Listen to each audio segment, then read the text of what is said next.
Hello friends! If you've watched this channel recently, you may have seen that we've been introducing more content outside of our typical focus of photography. And then Leigh hurt her back and had surgery, but now we're back somewhat to our normal routine. And one topic outside of photography that we're diving into is flight simulation.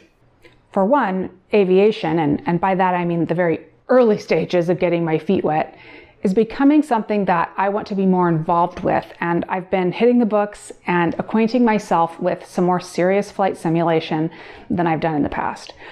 And what makes it more fun is that Raymond is on this journey with me. It's slow going as we juggle a lot of priorities, and there are 2 teenagers in the house, plus Raymond. Just kidding, he's an adult. So not everything gets my complete attention, but slow and steady is okay too. This isn't something that I want to try to rush through.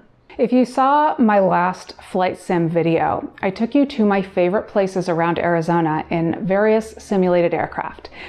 In that video, I was using the Honeycomb Alpha and Bravo flight controls that Sporties had sent to us, but we still had the Logitech controls that we purchased over the last couple of years.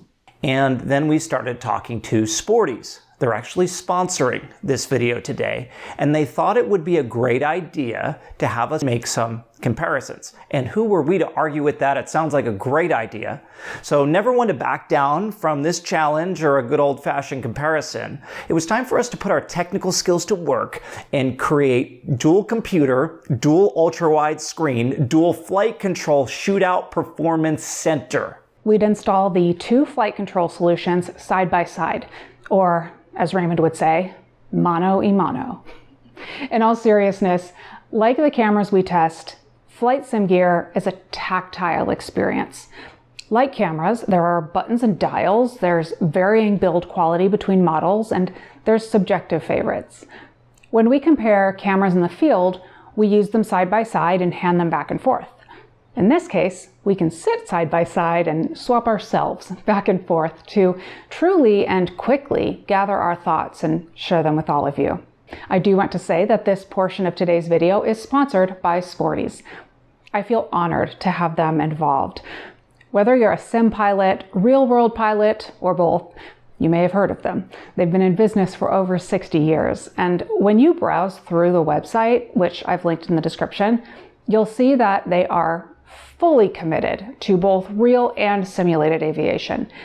They have training, both materials that you can study in your home and an actual real-life flight school.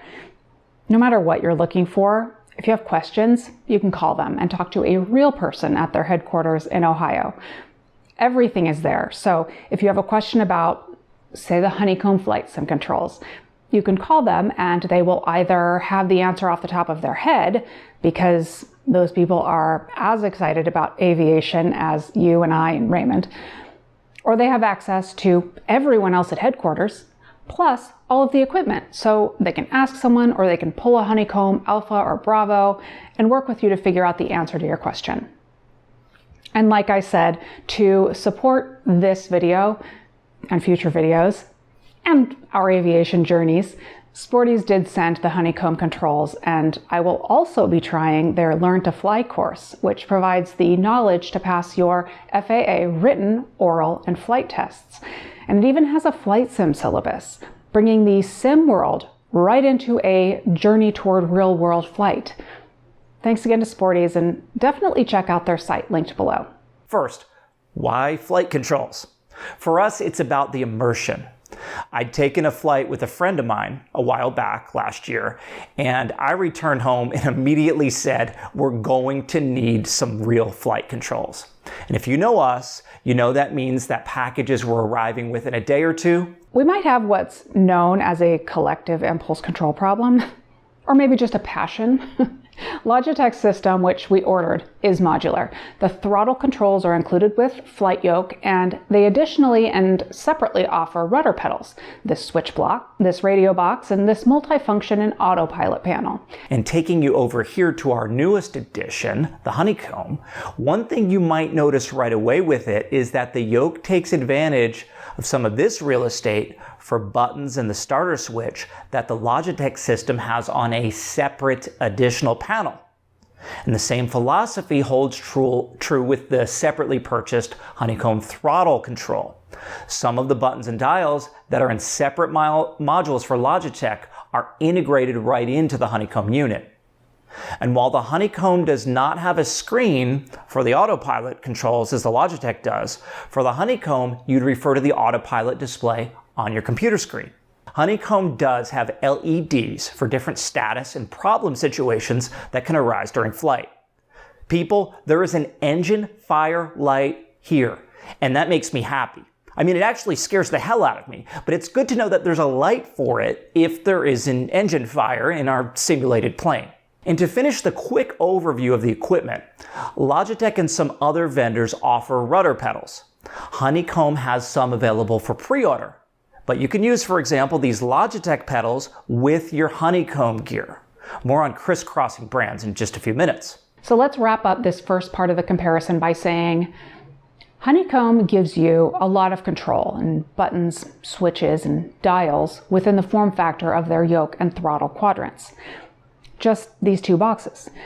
In comparison, Logitech's yoke especially is a little sparse in controls. It does offer a timer function on the yoke, which is nice for logging your flight time or knowing when it's time to switch fuel tanks. I'm tempted to say that Honeycomb gets the nod here for incorporating more capability into fewer units. However, and this may be big for some of you, if you're building a cockpit or even a desktop setup to mimic the control and arrangement of something like a Cessna 172, Logitech's various screens and modules can help you do that. Honeycomb's philosophy seems to be, let's give you the goods in a more compact, potentially more livable form factor. We understand both approaches, and by the way, you can mix and match. The Honeycomb conveniently happens to have the same screw pattern on its units as the Logitech panels. So you can even attach Logitech's radio stack to a Honeycomb yoke. Moving to the back of the units, Honeycomb has a single USB-C port on the back of each of the two items, and both come with a USB-C to USB-A cable. Logitech's yoke actually has a hub that you can use to simplify cable management. It makes sense that Logitech has done this since they do offer more modules in total. We had this powered USB hub knocking around, so we just plug everything into that. As you can see, if you go with a Logitech multi-panel setup, you do have some cable management you might want to address. We went with a simple but effective gaffer's tape solution to keep everything somewhat tidy while we work out what our final arrangement will actually look like. Next up is, how do these work and how do they fly? Just like a camera, if it feels good in my hands, I'm going to use it more. Let's start with the Logitech. It's all here. It's easy to grab and take control of your aircraft. Everything has a quality feel, particularly the buttons and switches. It's all very immersive.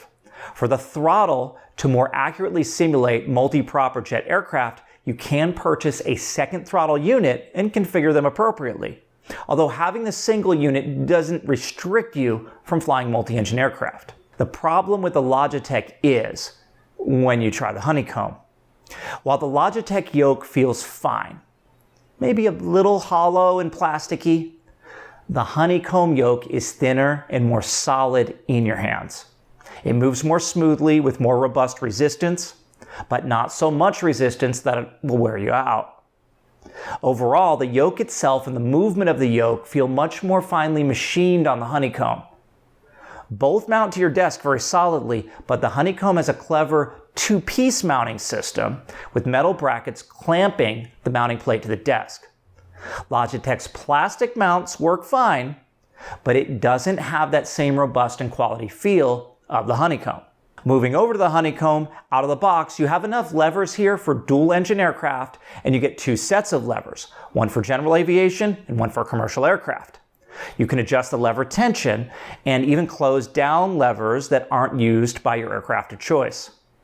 You do have an elevator trim wheel right here, and a more realistic one at that compared to the Logitechs on their panel. Oh, and you have elegant storage cases for both sets of levers. Honeycomb might actually be stalking us because they must know that we eat that stuff up. So all of that is good.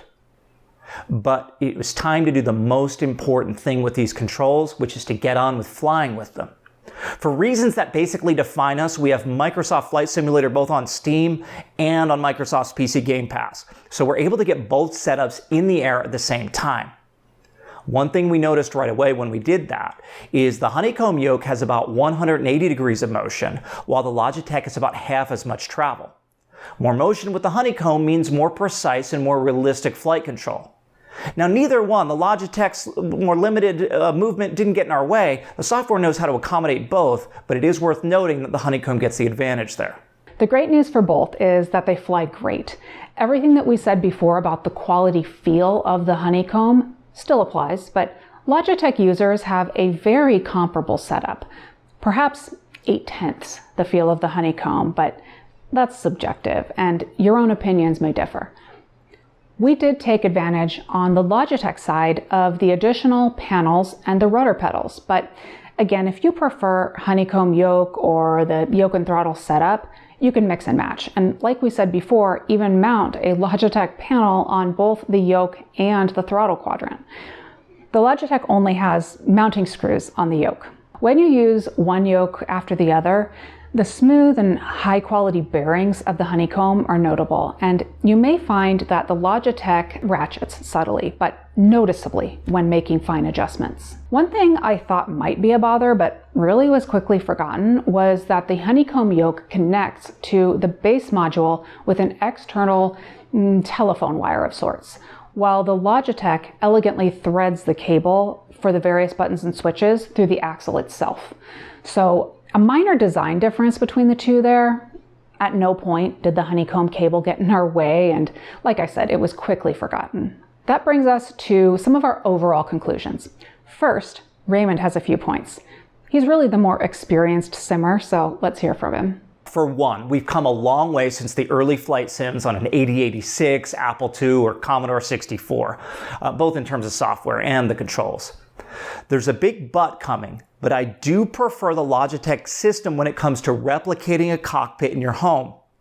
Now, our own setup is a bit crude here. We don't have a fancy cockpit seat or some of the various panels that these modules can be mounted into, but I do like having the knobs and the readout right here on the module as though I'm in an aircraft.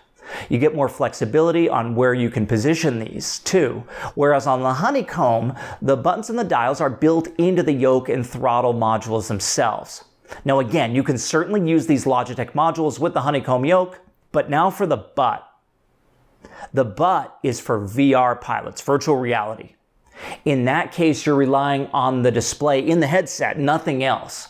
In fact, you're immersed in it in full 3D glory, and I'll tell you what, after being up there for real once, but doing some actual touch and go landings, which scared the hell out of me, having VR and the 3D environment around you and being able to focus down at the end of the runway, particularly on a landing, it's a lot more realistic than even working with a relatively large monitor. VR can be fatiguing, and I can really only do it for about 20 minutes at a time, but the realism is all there. If you're considering VR as part of your setup, the leaner setup of the Honeycomb is probably the way to go, because you'd be paying for extra modules that you wouldn't even really be seeing because you'd be looking through that headset. So you may as well have those buttons and dials right on these base modules. Raymond makes some good points, and I've seen him with that headset on for a lot more than 20 minutes at a time. I think he fades into Raymond's weird world and loses complete track of time. But I largely agree with them, sticking to the yoke and throttle themselves. Again, with the Honeycomb, the throttle is a separate purchase, and that's a consideration. The approach with Honeycomb is to get the most out of the form factor of the two units, with room to expand, and Honeycomb rudder pedals are coming. I think that overall, for most people, the Honeycomb delivers high-quality gear in a very livable form factor. Both are excellent choices and work exactly as you want. The Honeycomb is leaner overall, using space better, which gives you switches and options that are additional purchases with Logitech. And there's no denying that for me, the Honeycomb feels better in my hands, and subconsciously, that's going to get me flying more. That said, if Raymond's using the Honeycomb, I have no problem with a game of follow the leader using Logitech gear. If any of you out there are flight sim lovers and you are using a setup like one of these or something else entirely, let us know down in the comments and let us know what you think of it. And Raymond and I will be back with more flight sim content. I'm not fully back in capability to be able to sit in front of the computer for very long, but I'll get back to it, and Raymond is certainly going to be able to sit at the computer. I want to thank Sporties again for sponsoring a portion of this video, and I want to thank you for watching.